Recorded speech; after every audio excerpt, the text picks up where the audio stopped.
Olá, meus amigos e minhas amigas, muito bom dia. Hoje tem a nossa live, hein? Não vai esquecer, 4 horas da tarde, vamos estar juntos aí comentando o que aconteceu, né? Pois é, pessoal, cá estamos nós para mais uma análise do que aconteceu com o nosso Mengão ontem na sua estreia pelo Campeonato Brasileiro contra o campeão gaúcho, o Internacional de Porto Alegre, que, como já era de se esperar, eu já falei isso aqui, inclusive, no meu programa de ontem.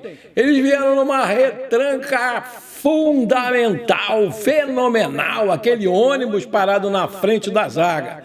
Porque eu sabia que um empatezinho para eles seria um ótimo resultado e eles contaram demais com a grande sorte, né, para isso, porque só deram um chute no gol e fizeram o gol, né, aos 33 minutos do primeiro tempo.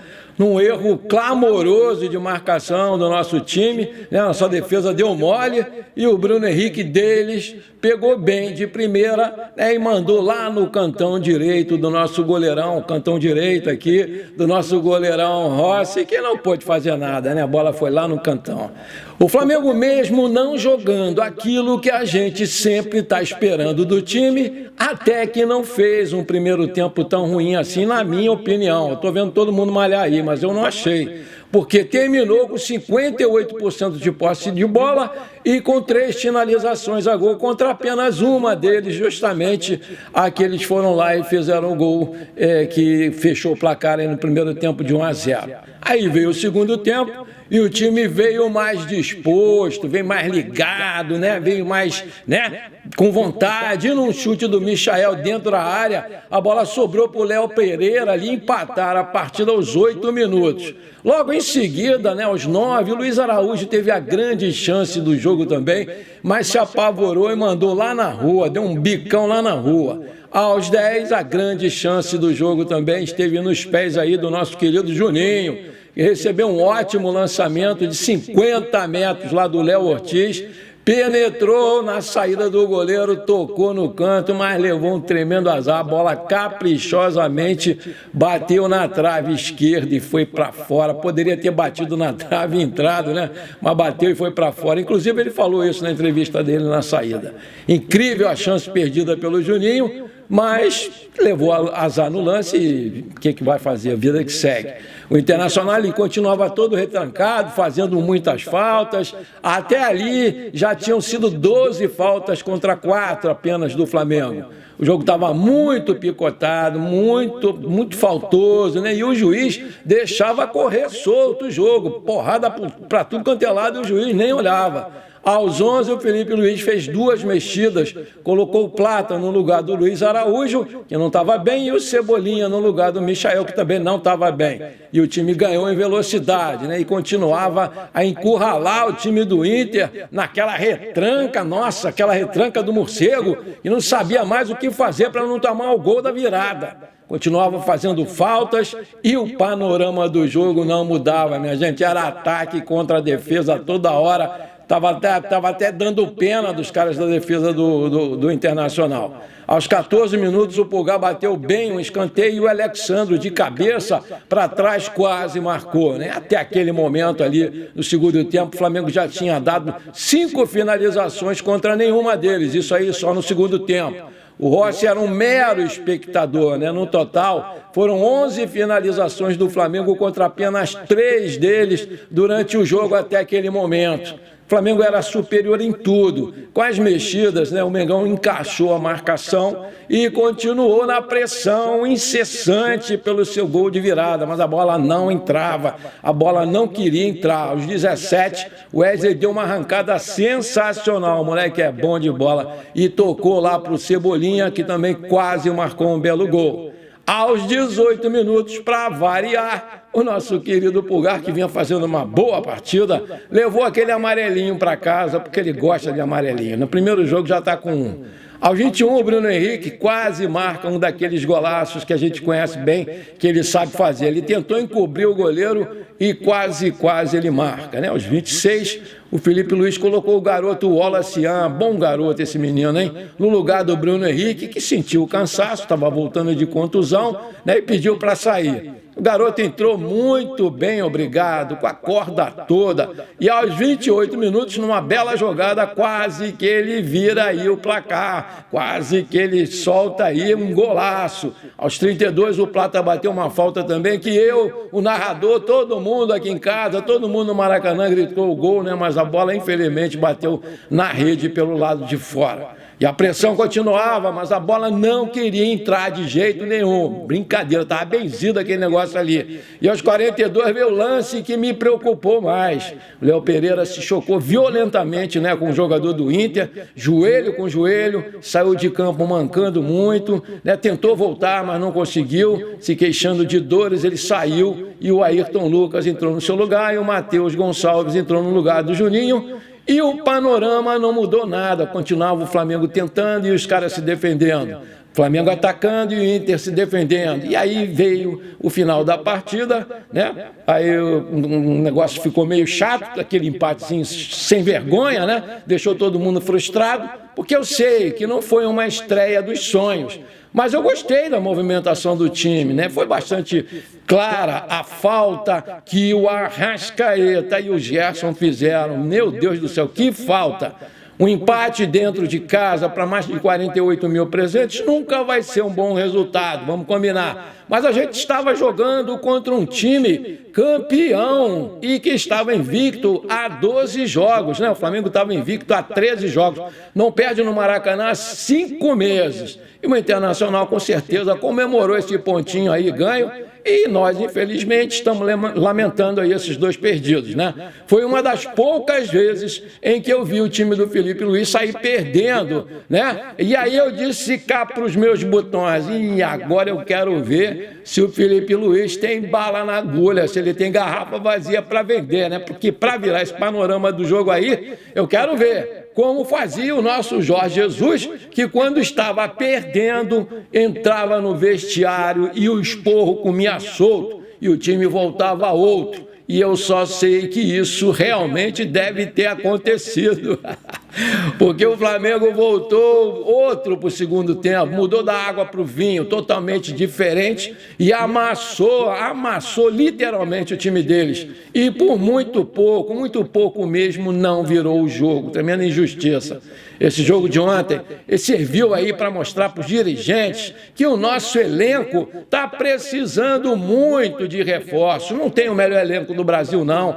Está precisando de reforços, principalmente para o lugar do Arrascaeta, que para mim a contratação mais urgente é essa, tem que correr atrás, trazer um garoto novo, bom de bola para o lugar dele. A diretoria tem que meter a mão no bolso e trazer bons jogadores, jovens principalmente, e parar com essa história aí de ficar trazendo cara velho, que chega de graça, ganhando uma fortuna, e dá no que a gente está vendo aí, porra, toda hora. Danilo já está aí um porrão de tempo sem jogar, o Alexandre ficou um tempão sem jogar. O nosso calendário não favorece esses caras mais velhos. Eles jogam bola, mas não tem mais vigor físico, não tem mais músculo. Ô Bato, ô Boto, pelo amor de Deus, vamos meter a mão nesse bolso aí, vamos tirar esse escorpião do bolso e vamos contratar jogador nível Flamengo, que sejam jovens, pelo amor de Deus. Não vale a pena ficar falando em Firmino, Jorginho, Sanches, Rafinha, um monte de cara velho em final de carreira, outras barangas,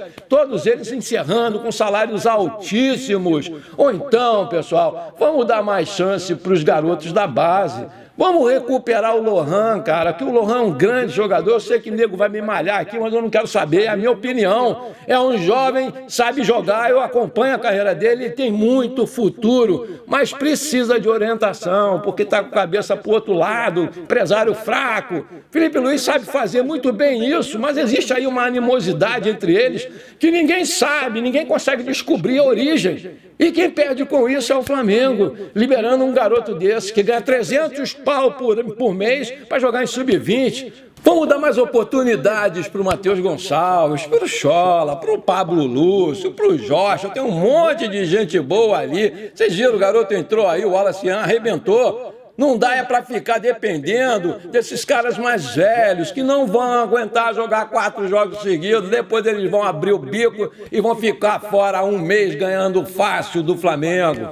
Outra coisa que a gente tem que se repetir sempre é quando o Flamengo volta dessa data FIFA, desse raio dessa data FIFA, fica só treinando, volta pior, porra. Volta mais lento, não sei o que acontece. Aí eu me lembro das palavras do nosso velhinho Jorge Jesus, que dizia que o jogador tem mais é que jogar sempre, não pode ficar parado por muito tempo. Ele dificilmente poupava jogador, a gente lembra disso, mas o nosso departamento médico, com aquela porrada de máquinas, né, continua o mesmo, com essa história de minutagem, controle de cargas, cada coisa diferente, e os caras continuam a se machucar e ficam de fora por no mínimo um mês, com contusões musculares de grau 1, grau 2, grau 3, né, que é a pior delas. Essa contusão de ontem aí do joelho do Léo Pereira me preocupa demais, porque a gente já viu esse filme. Eu, sinceramente, eu estou rezando aqui, espero que ele não tenha tido nada de mais grave, que ele vai ser reavaliado hoje aqui no CT do Ninho do Urubu, para ver a importância aí dessa contusão no joelho direito. Eu torço muito que não tenha acontecido nada, porque eu lembro muito bem de Bruno Henrique e do Pedro, né? Vamos torcer, porque o Léo Pereira, junto com o Léo Ortiz, tem formado uma das melhores zagas do Brasil e tem sido, com certeza, um dos grandes destaques da nossa defesa. Inclusive, fez até o gol ontem de empate, né? Resumindo, né, pessoal, essa encrenca toda aí, o Flamengo não merecia ter saído com esse resultado mentiroso de 1-1, que, na minha opinião, foi totalmente injusto, atípico, anormal. Bola para frente, porque na quinta-feira a estreia é contra o Deportivo Táchira, lá na Venezuela, pela Libertadores. O bicho vai pegar e a gente precisa ganhar. Pelo menos aí trazer um empatezinho, eu acho que é um bom resultado. E no domingo, lá no Barradão, vamos jogar contra o Vitória pela segunda rodada do Brasileiro. Agora vamos falar de jogador por jogador e as suas notas e as notas também da galera. Vamos lá. O Rossi, né, o nosso goleirão, foi um mero espectador e não teve culpa nenhuma no gol. Saiu com o uniforme limpinho, não vai precisar nem lavar para o próximo jogo. Valeu, Rossi, nota 6. Galera, deu nota 6,3 para ele. Wesley, né, outra boa atuação do garoto, que no primeiro tempo ele teve dificuldade de explorar o corredor por causa da forte marcação do Inter em cima dele, porrada direta em cima dele, revezamento de porrada em cima dele, e o juiz só caladinho. Melhorou na segunda etapa, né, e incomodou bastante o adversário, jogou muito, correu muito, junto com o Plata ali, com o Wallace Yannis, infernizaram. Nota 7 para ele, a galera deu nota 6,7. O Léo Ortiz, a dupla de zaga foi muito bem, né? Fez bons cortes na defesa e na falta de um meio-campo mais criativo, faltou lá o nosso querido Gerson e o Arrascaeta, eles ajudaram a construir bons passes verticais. Numa dessas, o Léo Ortiz fez um lindo lançamento de 50 metros para o Juninho, que carimbou a trave, infelizmente, né? Nota 8 para você, Léo Ortiz, galera, te deu 8 também. Léo Pereira, para mim, foi o cara do jogo, né? Teve uma participação muito segura na defesa, fez cortes providenciais e também apareceu muito bem lá na frente. Foi o autor, inclusive, do gol de empate, ao interceptar muito bem o chute cruzado do Michael, que ia para fora, para marcar o gol de empate do Flamengo. Depois, ele deu um belo lançamento ainda para o Wallace Yannis, que chutou com perigo para fora, né? Quase que o Wallace faz aquele golzinho ali. Deixou o jogo com dores no joelho e preocupa muito o departamento médico do clube. Eu vou dar para você, né, nota 8,5, galera te deu 8,3. Matheus Gonçalves entrou no finalzinho e ainda deu um bom chute a gol. Mostra que joga a bola, moleque é liso. Nota 6 para você, garoto. A galera te deu nota 5,5. Alexandre joga sério e não complica. Fez uma partida muito segura na defesa, sendo o líder em desarmes do time do Flamengo e também quem mais recebeu faltas pelo lado do Mengão. Estava na área no lance do gol do Internacional, mas não foi o único culpado não, falta de marcação desde lá da frente. A falha foi coletiva nessa marcação aí do Bruno Henrique deles. que estava sozinho quando arrematou muito bem de primeira e fez um bonito gol, né? Abriu o placar para o Internacional. Vou dar nota 6 para você, a galera te deu 6,3. O Eric Pulgar, muito bem na partida, fortaleceu a marcação e apareceu em alguns momentos ali na frente, com bons lançamentos e um balaço de fora da área, bem defendido pelo goleiro Antony. Para variar, ele levou aquele amarelinho bonitinho para conta e levou nota 7, a galera te deu nota 7,3. O De La Cruz deixou um pouco a desejar no primeiro tempo, quando esteve sumidão do jogo, meio fora de jogo, né? Não conseguiu organizar as jogadas e será aquela peça criativa, né, que o Flamengo precisava, porque não tinha o Gerson nem o Arrascaeta. Ele melhorou no segundo tempo, começou a jogar bem, acompanhou o crescimento do time e por isso eu vou dar nota 6,5 para ele. A galera deu 5,9. Luiz Araújo foi quem mais errou passes no Flamengo enquanto esteve em campo. Não conseguiu impor o seu jogo e ficou devendo, mas devendo muito na criatividade. Sofreu aí uma pancada no primeiro tempo, o que comprometeu muito a sua atuação. Ele tentou fazer a função de armador do Arrascaeta, mas não é a sua característica. Está provado isso. Não tem como colocar o Luiz Araújo como jogador para substituir o Arrascaeta. Aliás, o Luiz Araújo entra bem quando entra no segundo tempo. Nota para ele, nota 5, galera deu nota 4,5. O Plata entrou muito bem no segundo tempo, conseguiu se impor nos duelos aí de força pelo lado direito e criou superioridade para o Flamengo aí pelo aquele lado, né? Cobrou uma falta espetacular que fez a torcida e eu, o narrador, todo mundo gritar gol, mas a bola bateu, infelizmente, pelo lado de fora da rede. Nota 6 para você, garoto. Nota 6,2 da galera.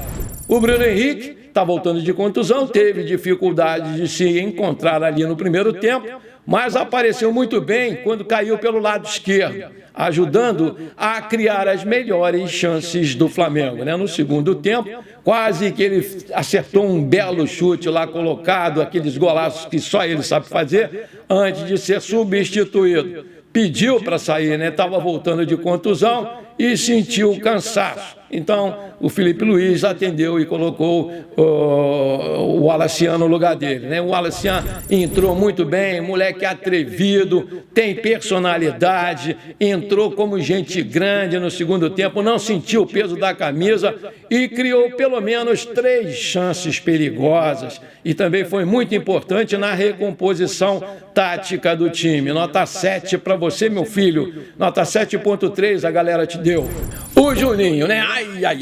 Atacante mais perigoso do Flamengo, né? Fez uma boa partida, na minha opinião. Posicionou-se muito bem ali para aproveitar a bola aérea, mas perdeu muitos gols de cabeça, né? Obrigou o Rocher a 2 grandes defesas no primeiro tempo. Inclusive, o goleiro saiu machucado porque dividiu uma bola com ele. Na segunda etapa, ele finalizou ali uma linda bola, tirando do goleiro, mas levou azar, né? E a bola bateu caprichosamente na trave, no pé da trave, e faltou sorte para ele. Eu gostei da atuação do Juninho, sim. Nota 7 para ele, a galera deu nota 6,5. O Ayrton Lucas, né, entrou no finalzinho do jogo sem nota, né? Michael não fez uma boa partida. Ele não conseguiu sair da marcação forte do Inter e fez um jogo muito tímido, muito apagado, né? Ele participou, inclusive, do gol do empate, né, com uma finalização que não ia em direção ao gol e foi interceptada aí pelo Léo Pereira, que mandou para as redes, fazendo aí o gol de empate do Flamengo. Eu não gostei do Michael ontem, não. Nota 5, galera, te deu nota 4,3. O Cebolinha acelerou bastante o jogo do Flamengo ali pelo lado esquerdo, prendeu mais a bola no ataque e fez algumas triangulações muito interessantes, mas ainda vem buscando a sua melhor condição física, né? Nota 5,5 e a galera te deu 5,3, Cebola.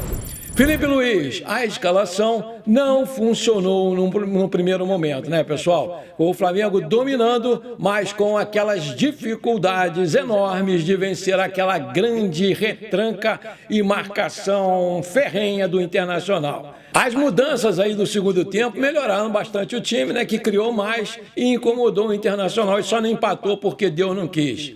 Nota 7 para você, Felipe, galera, te deu 7. E para o time eu vou dar nota 7 pelo empate aí contra um time que é postulante ao título do Campeonato Brasileiro, com certeza. Foi um confronto direto entre dois campeões, onde eles levaram muita sorte, né? O Flamengo saiu com esse empate aí, com gosto amargo de derrota. E você, qual a nota que você dá para o nosso time? Coloca aí! Pessoal, antes de encerrar esse programa, eu quero lembrar a você que daqui a pouco, às 4 horas da tarde, horário de Brasília, eu e meu filho Edu Figueira estaremos aqui, como foi pedido por vocês, ao vivo, para bater aquele papo da semana do Flamengo e, é claro, dessa partida de ontem. Estamos esperando vocês lá, hein? Forte abraço. Fui!